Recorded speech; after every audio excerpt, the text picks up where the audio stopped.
It's been an interesting 48 hours as a Tottenham Hotspur fan. You know, a lot of fans were okay with the result against Manchester City because of what has happened with Arsenal in the Premier League title race. But for Tottenham, you know, it ends the season a bit upsettingly because we don't get Champions League football, but Europa League is still on the line, and to me that is successful. But Ange Postecoglou has had some telling things to say in the last 24 hours or so. And today on the Sonny Talk Spurs YouTube channel, we're going to be answering the question, is Ange Postecoglou right about Tottenham Hotspur? Because he has really, you know, said some telling quotes and we need to look into them. And, you know, I was a bit surprised with what he said, in the sense of, you know, quite ballsy, you could say. But they're very telling quotes, as I say, and we're going to deep dive into them today. But before we get into this, if you are new to the channel and you leave a like, subscribe to Sonny Talk Spurs, hit the notification bell and link in the description to become a member as well. But without further ado, I might as well play some of the clips around it, including his post-match press conference, the stuff that he said on Sky, and there's even a little clip where he's getting berated by a Tottenham fan just behind him in his technical area. I think the last 48 hours has revealed to me the foundations are fairly fragile, mate, so... How do you mean? That's what I feel. Is that to the atmosphere? I just think that's, like I said, the last 40 hours has revealed a fair bit to me, and that's all right. That just means I've got to go back to the drawing board with some things. What did you make of the fans chanting while you were watching Arsenal after that? Not interested, mate, don't care. So I just asked, when you said the last 40 hours, is that inside the club or...? Outside, inside, everywhere. It's been an interesting exercise. Is that to do with the players? It's just my observations, mate. I'm not going to tell you because it's for me. I'm the one that's got to do it. So, you know, you can make your own fairly accurate assessment of what's happened. And I understand I'll probably misread the situation as to what I think is important in your endeavour to become a winning team, but that's okay. That's why I'm here. We heard a lot more from Ange Postecoglou there once he'd had a chance to reflect and maybe consider what he wanted to say publicly. And as it was pretty strong. Yeah, it was. It's not been easy listening to obviously what's been going on and people questioning, you know, Spurs maybe winning this game. When they had Champions League, if they'd have won today and they win on Sunday, there was a chance of Champions League football at this club. But people are more interested in just stopping Arsenal winning the title. And that mentality, and I 100% agree with him, and that's what he's alluding to. But that's a culture that's been created for a long while at this club. I was here. I didn't ever feel it was a winning mentality or even try. You can't always win, but sometimes you can make sure you try. You know, 2 years ago, I remember being up there in that box, Kelly, when Arsenal, they lost here to Tottenham. Tottenham beat them, they bullied them that night. And if you would have said to me in that 2 years after, Arsenal would be contending to win the title, I'd have been, well, I can't quite see that. But what Arsenal have done as a club, they really back the manager. They've brought in players that are ready to win titles. Not maybe going to make the team a bit better, win titles. What do we need? We need Declan Rice. Let's bring him in. Let's make that difference. They tried to buy Mudryk for 100 million, whatever it was. No, they didn't get him. They ended up getting Trossard. But challenging to win, to get players, to take that club to the next level. And that's the mentality of Arsenal that Tottenham haven't got. They've got the most beautiful, you know, the facade, the stadium is incredible. But the team has to match that. They lost Harry Kane at the start of the year. You should have said to Harry Kane that we want to keep you. We want to make sure that you're here. Instead of maybe letting him go, or make sure you bring someone in that is the ready-made replacement. I've always felt it. It's just not quite that, and it comes from the top here. And I have to be careful because I've often said about Manchester United, and you know, when people talk about the Glazers and the difference, and it comes from them. But they've always backed the team with the players. They've always, whatever happens, whether they've got it right or wrong, they've spent hundreds and hundreds of millions, billions of pounds on the players. Whereas here, I just don't ever think that's been the case to improve the team. So you just think it's run as a business, is what you're saying? Absolutely run as a business, and I think the fans deserve better than that. I mean,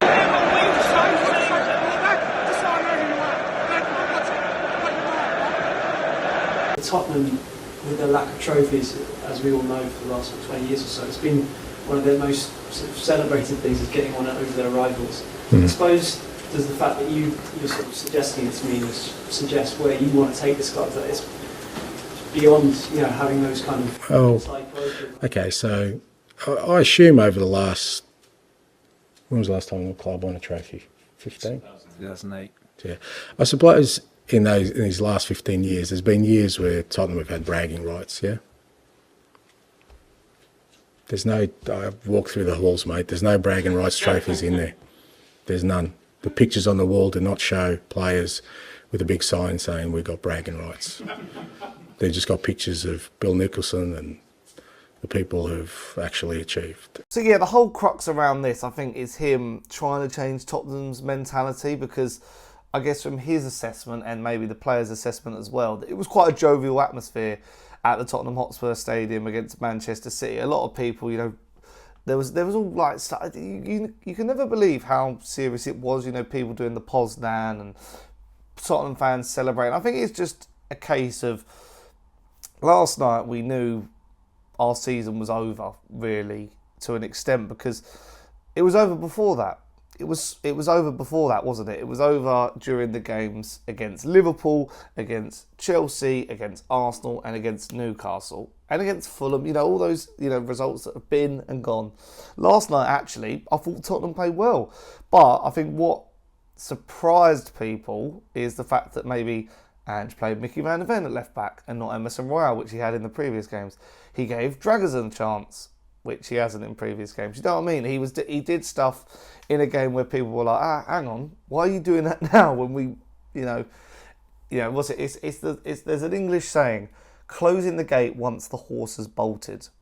And if you don't know what that means, it's sort of like acting after the events happened. And I agree with that to an extent, because I think we should have really been playing Mickey van der Ven. We've all been crying out of it, and I love Ange, I love him to bits, but I agree with everything he does in the sense of I want to see what he's got to offer and like what he thinks is the best for the club. But I don't agree with a fan berating him and telling him to throw the game. Like personally, if you've seen my match reaction, if you haven't, go and watch it after this. But I've been jovial, I've been way like Arsenal, But I'm not sitting there last night. Win,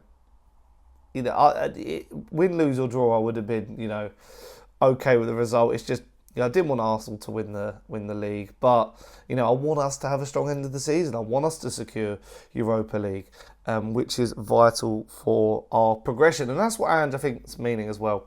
He sort of said it like he used the word fragile foundations. I think what he's doing is he's sort of doing what other managers have done in previous years, like Conte and Mourinho, but he's going around it in more of a elusive way, you could say.